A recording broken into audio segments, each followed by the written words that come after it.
Isang mapagpalang araw sa ating lahat. Ako po ay Ines Paloma at yung ilalahat ko para sa daily devotion na pinamagatang paano maging isang apologist. So yung concept natin ngayon is apologetics. Yung scripture natin ngayon is 1 Peter chapter 3 verses 15 na sinasabi na, "But in your heart, revere Christ as Lord. Always be prepared to give an answer to everyone who asks you, to give the reason for the hope that you have. But do this with gentleness and respect." Sa Tagalog, igalang ninyo si Kristo mula sa inyong puso bilang Panginoon. Lagi kayong maging handang sumagot sa sino mang humihinging paliwanag sa inyo tungkol sa pag-asang nasa sa inyo. Ngunit, gawin ninyo ito ng mahinahon at may paggalang. So, yung teaching natin ngayon is, number 1 is, apologetics is the defense of the faith. So, sinasabi dito na ang apologetics ay proseso ng pagpapaliwanag at pagtatanggol ng pananampalataya ng Kristiyano laban sa mga tanong, hamon, maling pananaw, ganyan. So, ang layunin nito ay upang ipakita na ang pananampalatayang Kristiyano ay makatarungan, no? Sa pamamagitan ng lohika, may ebidensya at kasulatan. Kaya, apologetic is the defense of the faith. Next is, Christian are tasked to become apologists. So, ang bawat Kristiyano ay may pananagutan na magtanggol at maghayag ng kanilang pananampalataya sa pamamagitan ng mga tamang dahilan at tamang mga ebidensya. Hindi lamang ito trabaho ng mga pastor or eksperto. Ang bawat mananampalataya ay dapat maghanda na ipagtanggol ang kanilang pananampalataya. So, Christian are tasked to become apologists. Number 3 is, the goal of apologetic is to win people for Christ. So, ang layunin ng apologetics ay hindi lamang upang ipakita na tama yung pananampalataya ng Kristiyano, kundi upang hikayatin ang iba na tanggapin si Jesus Christ bilang kanilang tagapagtanggol at tagapagligtas, no?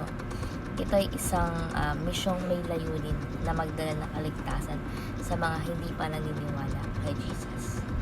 So, the goal of apologetic is to win people for Christ. Bilang application po is number 1. Always be ready to give reason for your hope in Christ. Meaning to say, dapat palagi tayong handa, no? Na magbigay ng makatarungan at matibay na dahilan kung bakit tayo umaasa at naniniwala sa Diyos. Lalo-lalo na kapag tinanong tayo ng iba tungkol doon, no? Ang ating pananampalataya ay hindi isang bulag na paniniwala, kundi isang pag-asa na may reason, na may dahilan, no? Halimbawa, kung may nagtatanong kung bakit naniniwala kang may Diyos sa gitna ng paghihirap, dapat mong maipaliwanag ang yung pananampalataya ng kabutihan ni Lord God, no? At ng mga personal na naramdaman mo, your personal na kumilos sa yung Panginoon sa buhay mo, no? So, always ready to give reason for your hope in Christ. Next, be a gentle and respectful apologist. So, meaning to say, mahalaga yung maging magalang, no? At magilo sa pagpapahayag ng ating pananampalataya. Hindi natin kailangan magtanggol or magbigay ng argument na nakakasakit sa iba.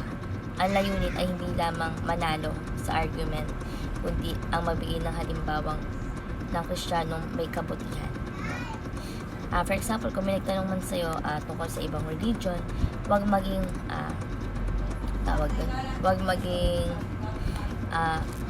mapanlait or magtaas ng boses sa halip, pagpaliwanag at maghinahon at ipakita yung respeto sa kanilang pananaw habang pinapaliwanag sa iyo yung sariling pananaw nila or sarili mong pananaw bilang Kristiyano. So, be a gentle, respectful apologies. And lastly, study the Bible intellectually and practically.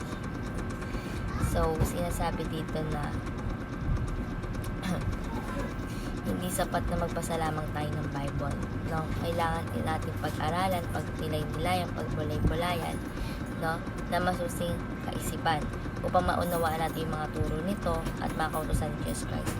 At syempre, para maisabuhay rin natin ito, No, ang ating pag-aaral ay hindi dapat magdulot ng pagbabago sa atin. Ay dapat magdulot ng pagbabago sa ating buhay at magpatibay na ating pananampalataya. Halimbawa, kapag nag-aaral ka ng Bible, magsaliksik ka hindi lamang sa mga turo, hindi lang sa mga turo ng Bible, kundi rin sa mga context, no? Sa mga context ng mga kwento at mensahe nito upang magamit mo ito sa buhay mo, no? Magagamit mo kasi sa buhay mo eh.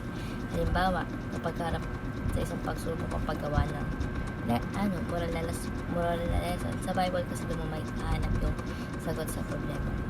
So, study the Bible intellectually and practically. So, ayun namin ang translate devotion namin doon kayo na i-share sa iba siya baptize sa iba. Thank you po sa pagkikinig at tapos po sa akin.